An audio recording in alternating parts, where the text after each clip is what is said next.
Alrighty, everyone. We are here at the end of March 31st. We squeezed it in right at the end for Brain Injury Awareness Month, and we are here with a member of the Marymount tennis team, a player that I am fortunate enough to coach, with Francesca Loiseau. Frankie, first of all, why don't you introduce yourself, what year you are, and also what Brain Injury Awareness Month means to you personally? Thank you, Jack. My name is Francesca Loiseau. I'm a junior at Marymount University. I'm on the tennis team. I don't know. My major, accounting, in case you throw that out there.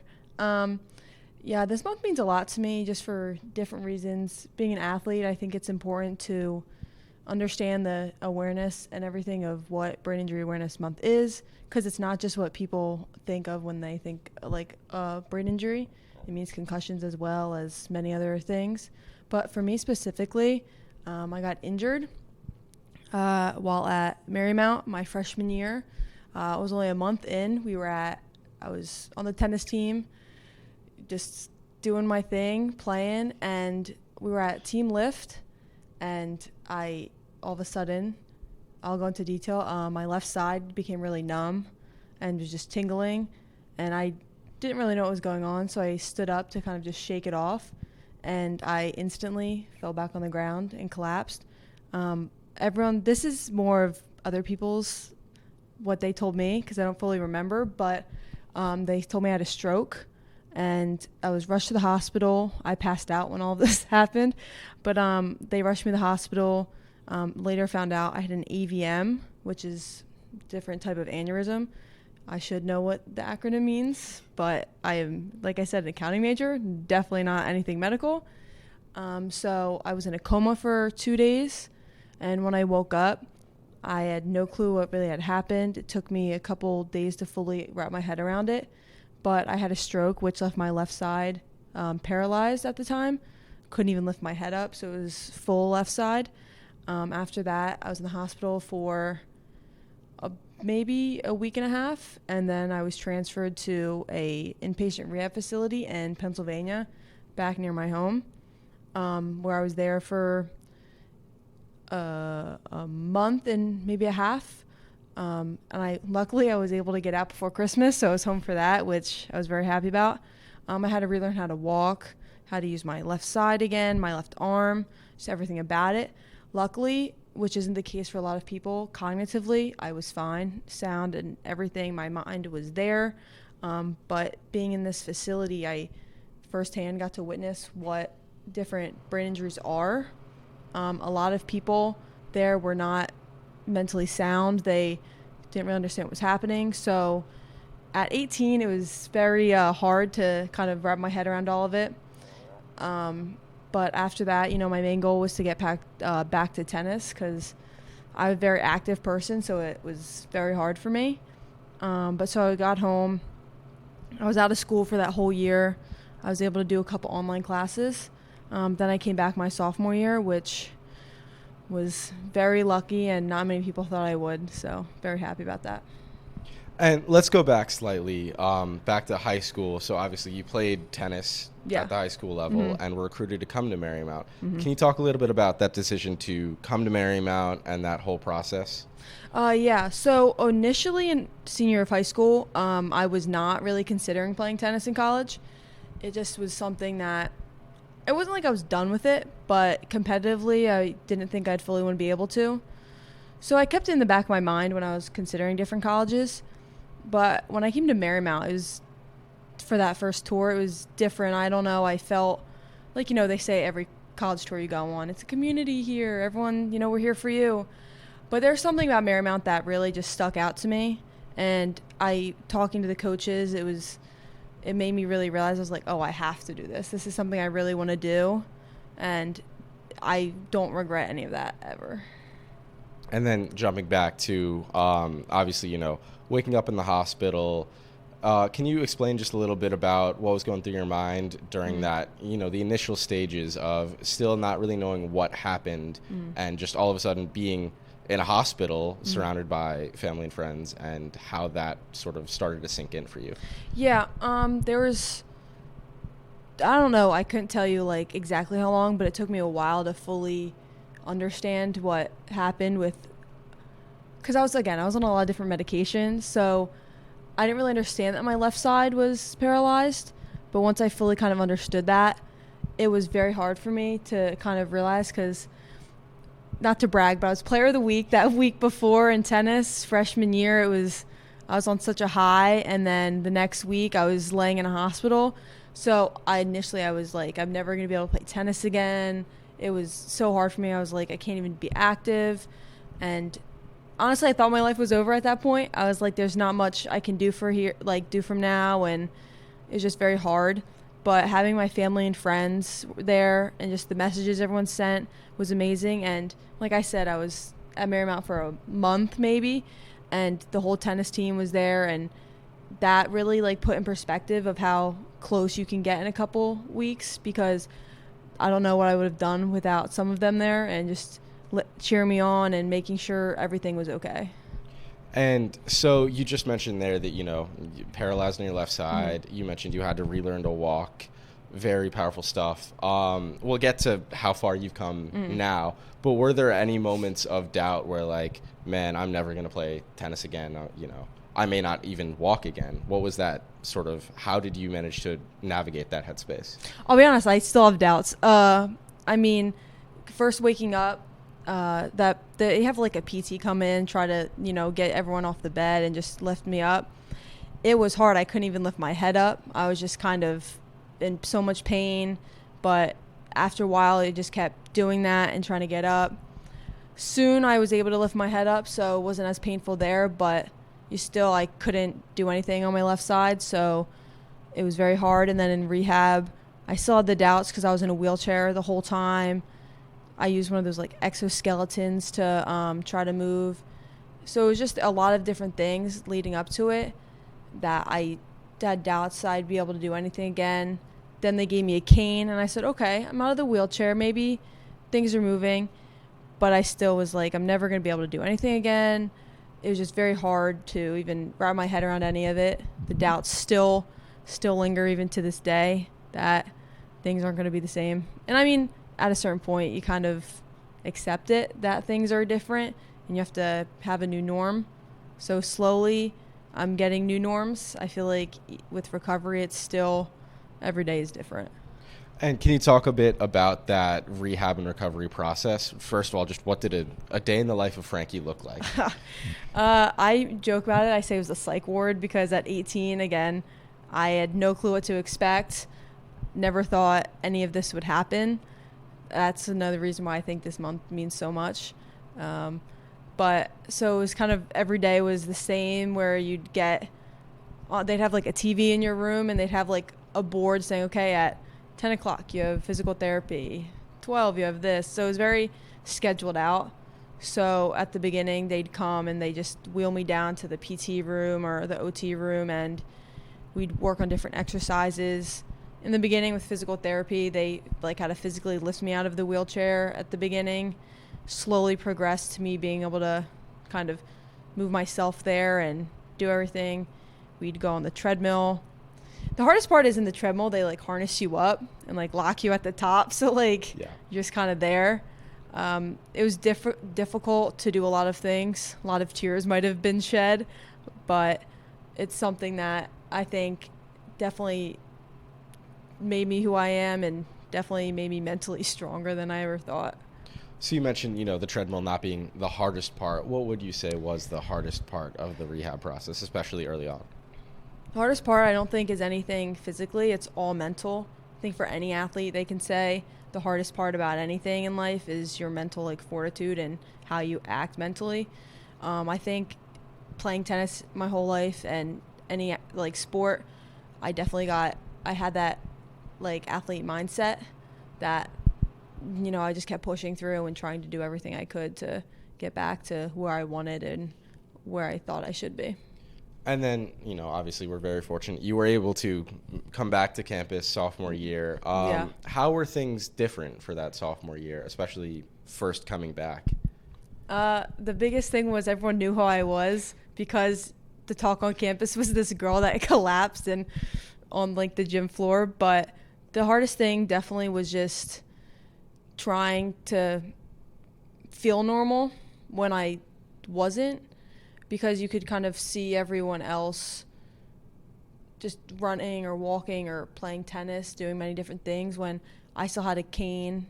I couldn't really use my left side as much. So I had to adapt to many different things. And like I said, there was the doubt in, should I have come back? Should I have done this? Because of opportunities that I no longer had where I thought I should have had them. And, you think in your head, why did this happen to me, when you see all these other people walking around? But there was this thing I was kind of said to me, like I said to myself, because I would say, why not me? Because I would never want to put this on anyone else. And I was kind of glad it happened to me in a certain sense. So. No, I do understand that to a degree. Yeah. This is going to be a relatively pointed question. I hope you don't mind me asking. Uh-huh. When people say things like, oh, you're such an inspiration, oh, it's incredible what you've achieved, how does that make you feel? I can give you a political answer first. I say, oh, thank you, I'm not, and just kind of like, thank you so much. But I also kind of say I'm not really an inspiration. I just pushed myself hard enough and did all the therapy I've had, did all the rehab I could do just to get back. I don't feel like I'm an inspiration because anybody would in my position would do the same thing. And I guess because they always say I'm a medical miracle. I didn't really do anything. The doctors did, so I'm like, thank you, I guess. But I don't feel like being in my position, looking on the outside, I see the day-to-day, and I don't think I'm so inspirational or this great person. But I guess looking at it from someone an outside perspective, I'd say, oh, I am an inspiration to someone else or someone who didn't think they could do something, or if someone's having a hard day, be like, oh, but Frankie, she keeps pushing through and life threw so many challenges at her. So it's just a thanks. It feels good. I understand that. I sort of the mentality, because obviously I've had, a relatively similar experience to be completely frank. Yeah. And my mentality is, well, what other option did I have? Yeah. It was that or nothing. And had her sit there and accept being in a wheelchair. Exactly. Yeah. One moment that struck me as very powerful, I remember this still to this day. You came into our office upstairs earlier this year, and for various other reasons, unfortunately, the women's team could not go to our Florida trip. We just didn't have enough on the roster. But this was when that was still in motion, and you came to us and you asked, hey, I'm just curious, would I go on that trip? And I wanted to bring that up because the idea of you sort of having a doubt as to whether or not you were a part of the team when, in my opinion, and everyone, you can ask anyone on our team, anyone on the coaching staff, you are unquestionably a part of this team. Can you talk about what led to that sort of doubt in your mind? Yeah, I mean, again, not really being able to play last year, it kind of, you build relationships on the team when you're playing together all the time. I can only really go to certain, I could go to practice, but I wasn't really playing, so it was kind of on the outside of that. And then away matches, I wasn't always on those. So it was just kind of coming into this year, we had with the new coach, not knowing fully about the injury, I just kind of didn't know. I was like, oh, what is he gonna think? Am I on the team? Am I not? Am I just going to kind of do the same thing when I can't play, just kind of sit at practice and just kind of watch and be a cheerleader for everyone? But, we had that long talk, and he was like, why would you even think that?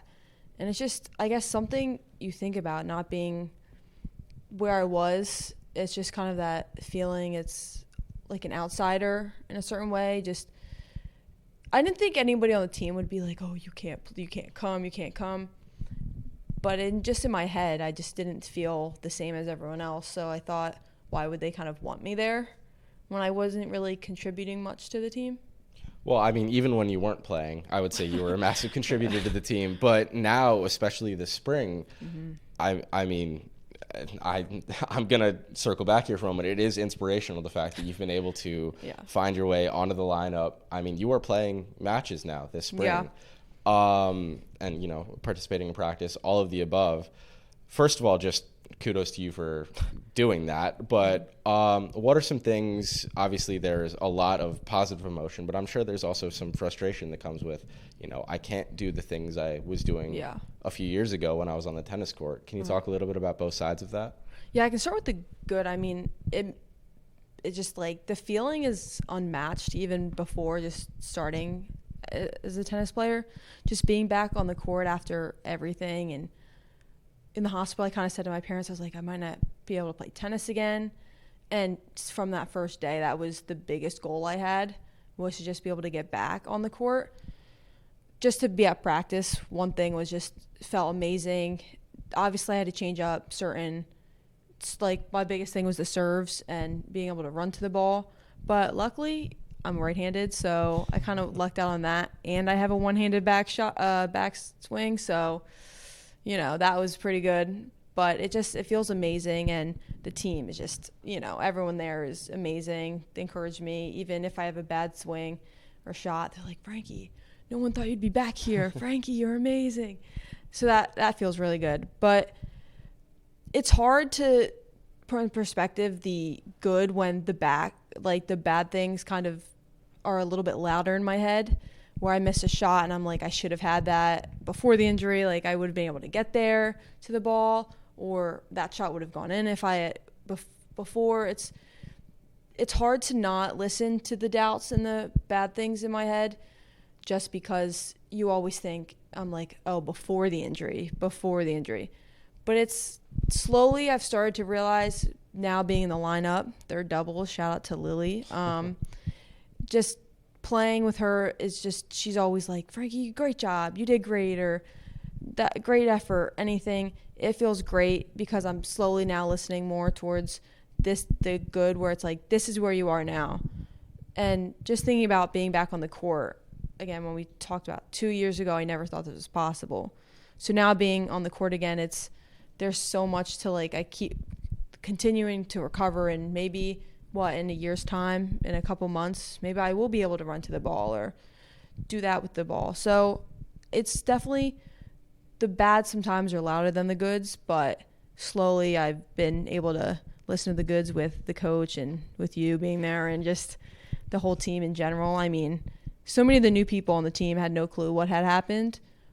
So for them to just kind of welcome me with open arms with all of it and just cheer me on as much as they do was amazing. And I mean, it's incredible. The feeling to be back out there is unmatched. So what I'm hearing from that is that we need to be louder than the voice in your head telling you, oh, Frankie, you can't do this anymore. We need to be the ones who are drowning out that by saying, great job, great shot, great effort. I need to hear you louder, Jack, louder. All right. I'm not a very loud person. Can you talk a little bit about the sort of the adaptations you've had to do to get back on the court, things you might have to do a little differently? Yeah, I mean, the biggest thing, again, is the running part. I can't fully get to the ball quick enough, so that's why so far I've just stuck with doubles, because you have that other person there who... Well, you did play on Sunday in singles. Yeah, that was interesting. We can get to that. But, yeah, so it's the running part, and then one of the hardest that I've kind of had to quickly learn, and I get complimented all the time by opponents, but a single-handed serve where, I'm holding the ball in the right hand and have to toss it up and hit it with the racket on the right hand. That definitely has been challenging, trying to figure out a perfect way to get the ball in every time, because it's not the most reliable yet. Well, looking at the rest of our team, not everyone can get it in with the standard serve, so you're definitely not alone in that. Yeah. So on Saturday, we alluded to it a little bit earlier, but we had a match that was our Mental Brain Injury Awareness Month match. Everyone wore green shoelaces. Can you talk a bit about, first of all, I mean, you were the driving force for that. Yeah. It wasn't even something we considered, but as soon as you brought it to our attention, we were all on board, 100%, let's do it. Can you talk a bit about, setting that up and coming to us and having that idea, and then that experience of, the entire day? Yeah. So I know a lot of other sports teams at Marymount, they'll do, women's lacrosse as their Morgan message match, and they all kind of have their own different theme days that they do. And March, as we kind of said, is Brain Injury Awareness Month. It just meant a lot to me, obviously, and I knew as soon as I kind of brought it up to Coach, he'd be 100% on board. So we kind of talked to him about that, and the color is green. So we were trying to figure out different things to do for that. So we came up with the idea of shoelaces because everyone has to wear shoes and not everyone wears hats. So there was a lot of different things to go into it. But when I brought it up to the team, the one at the practice when we hand out the shoelaces, I knew everyone would be on board, but it's different when you kind of bring it up and understand everyone's support, which was amazing. And it wasn't even me that decided to do the green shirts. It was another player. So that it felt amazing to really understand that they were on my side and that they were kind of full in with this as I was. So it felt great. And then at the match that day, everyone, even the athletic trainers that came, they put on green shoelaces and had green hats on, and just everyone that came, friends, family, and everyone that came had green on. It just shows how much of a team and support system we are, and we're not just teammates and friends. It means a lot when people care. Well, and I'm comfortable saying that you definitely have the strongest outside the tennis team fan base as well as inside the tennis team, because every match we're at, you might get one or two people for a certain player that might show up, maybe, a dog and a person. You've got your roommates, you've got often your parents come down. Yeah. Can you talk a bit about having that, at almost pretty much every match, you've got people cheering you on, watching your matches and in your corner? Yeah, I'll start with my friends. They're my roommates, so they are there every day and they see everything. And just having them there, they understand. I became friends with them at Marymount that freshman year. So again, I only knew them for a month, and I called them almost every day in the hospital and in rehab, and we just, build a friendship when it's so easy for them to just kind of forget about me. So having them there is amazing. Obviously, my parents love me and are there, and living in New Jersey, we play a lot of people in Pennsylvania, so they can come out to a lot of that. And this injury definitely brought my family closer together. We were close before, but kind of puts into perspective how, things can happen in an instant when you never expected them. So just then my, aunts, my cousins, my brother came down for one of our matches. It's just amazing to have them there. And some random friends here and there come out, just to support. And it's not just me, Jack. It's the whole tennis team they're there to support. And one thing that I realized I hadn't touched on, but during that time when you were still going through the rehab, one avenue that you found yourself getting a lot more involved in was with SAC here at campus. Oh, yeah. Can you talk about being a SAC representative for the tennis team? Yeah, I was on it freshman year. Kind of in that a little bit, where we just talked about, the different events that go on for the athletes on campus. And that's kind of where I actually got my idea for the match, because our president kind of brought up, if you have any theme days, let us know. And so I kind of was thinking about, I was like, oh, we play in March, Brain Injury Awareness Month. I was like, maybe we could do something about that. But being on that kind of helped a little bit too with my mentally, with being back as an athlete, because you're seeing everyone else's perspective. And last year we did I was in the leadership academy that we have at Marymount, where it's just a bunch of athletes, and we learn how to better ourselves as leaders on a team, personally, professionally. We did different things, and we did this one event at Quantico where it was just basically boot camp, but different obstacles. And obviously I couldn't really participate in the obstacles, but I was still on a team where I'd kind of help them on the outside, telling them what to do and different things. And it wasn't anyone from our team, so I was, doing that whole leadership thing. I was kind of scared. How would people kind of not respect me, but feel with me being there, not contributing much? But there was no doubt. Everybody at Marymount, all the sports teams, all the athletes, it's definitely a community where we just kind of understand each other and the struggles we all have, and just help each other the best we can. Final question, pretty big one here. What's one goal that you want to achieve before the end of the year? Before the end of the semester, I should say. Oh, goodness. Putting you on the spot. Can I say win a match? Sure thing, yeah. Still works. win a match, or just keep challenging myself with maybe playing more singles or getting a serve, but just to win and just better myself as a whole. All righty. I'll take that. Yeah, sure thing. We'll do what we can. And I know you're going to be working hard every single day as you have been to achieve that goal. Well, thank you so much as we wrap up March, Brain Injury Awareness Month. Don't forget. And Frankie, thank you so much for taking the time out of your day to join us here. And that'll do it here. Thanks, Jack.